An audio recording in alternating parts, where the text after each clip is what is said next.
Class 10-এর life science chapter 2 জীবের প্রভাবমানতা।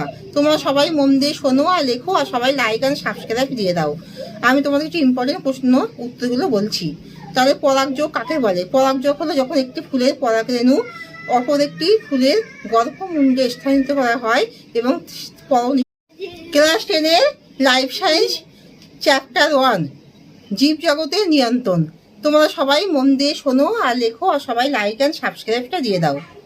তাহলে class 10-এর life science chapter 1 জীবজগতের নিয়ন্ত্রণ।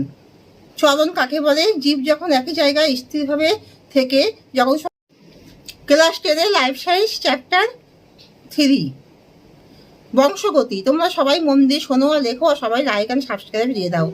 যখন একটি জীব তার নিজের সম বৈশিষ্ট্যযুক্ত অপর জীবকে ভবিষ্যতে সৃষ্টি করতে পারে, তখনই তাকে বংশগতি বলা হয়।